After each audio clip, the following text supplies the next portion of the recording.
In 1944, the world was at war, skies burned with fire, and the Pacific Ocean had become a graveyard of steel and smoke. From the airfields of Guam, a squadron of American bombers prepared for a routine mission.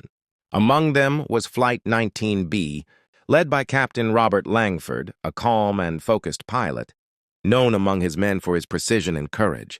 He had flown more than 70 missions and carried with him a lucky silver, coin from his wife, engraved with 3 words, "Come back home." That morning, the air was heavy and gray. The ground crew checked the planes.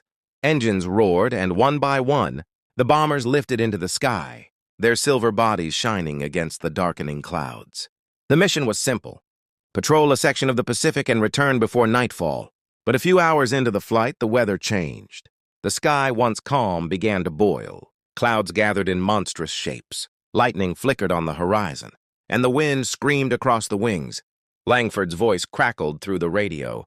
This storm wasn't on the forecast. "Stay tight, men," Static replied. One of the wingmen called back, "Sir, my compass is spinning. I've lost direction." Langford frowned. He looked down. His own instruments flickered and died. The needles spun aimlessly. The altimeter dropped to 0. Outside, the light dimmed to an eerie twilight, though it was only afternoon. The bombers pressed on, swallowed by the storm. Back at base, radio operators tried to raise them. "Flight 19B, do you copy?" No answer.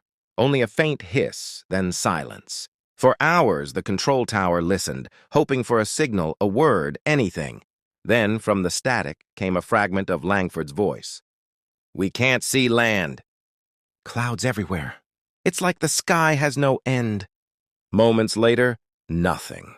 The squadron vanished. No radar trace, no debris, no distress call. It was as if the Pacific had opened its mouth and swallowed them whole. Days turned into weeks. Search planes combed the ocean. Ships scanned every possible coordinate, but there was nothing. Families received telegrams, missing in action.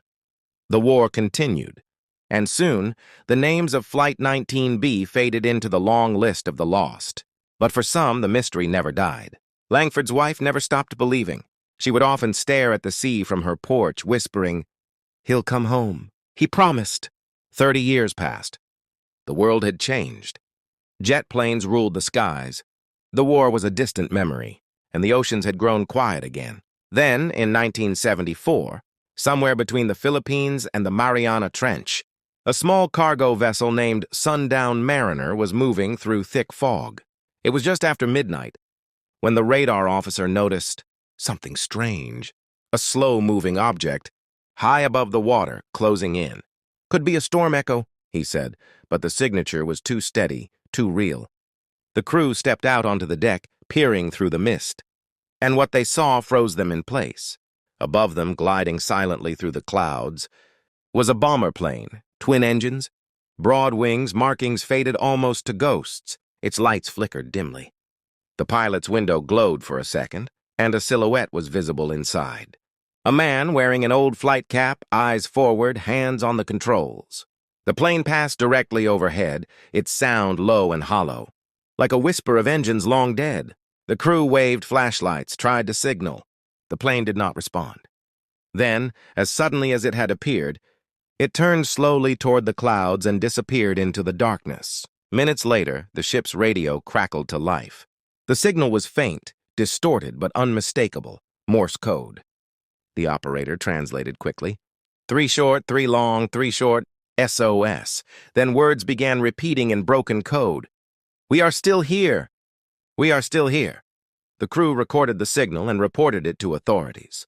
Naval intelligence dismissed it as interference. Maybe an old transmission bouncing through the ionosphere. But when they checked, the signal's source matched the same coordinates where Flight 19B had vanished, exactly 30 years earlier. News of the incident leaked to the press. Some called it nonsense, others called it a miracle. Survivors of the crew's families were contacted, and one of them, Langford's younger brother, said quietly, "If it's him, he's still trying to come home." In the months that followed, more strange reports surfaced.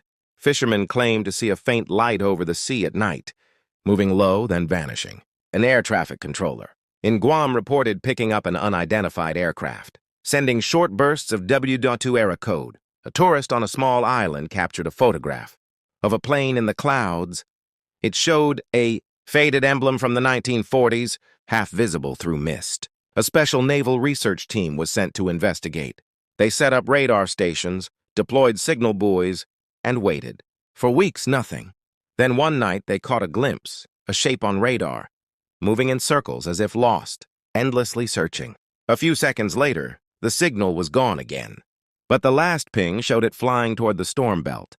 The same storm belt that had swallowed Flight 19B decades before. Scientists tried to explain.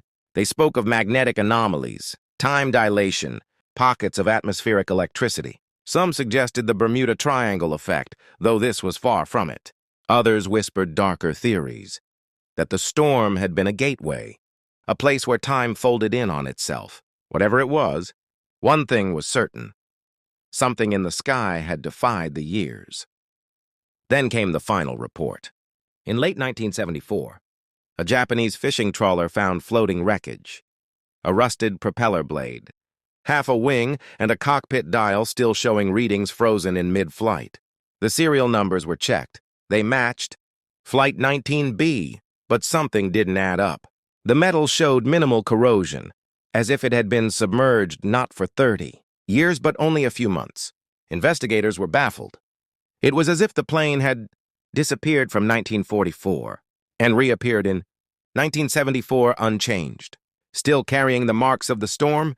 When the story reached Langford's wife, now in her 60s, she said softly, "He found his way back, even if only a part of him."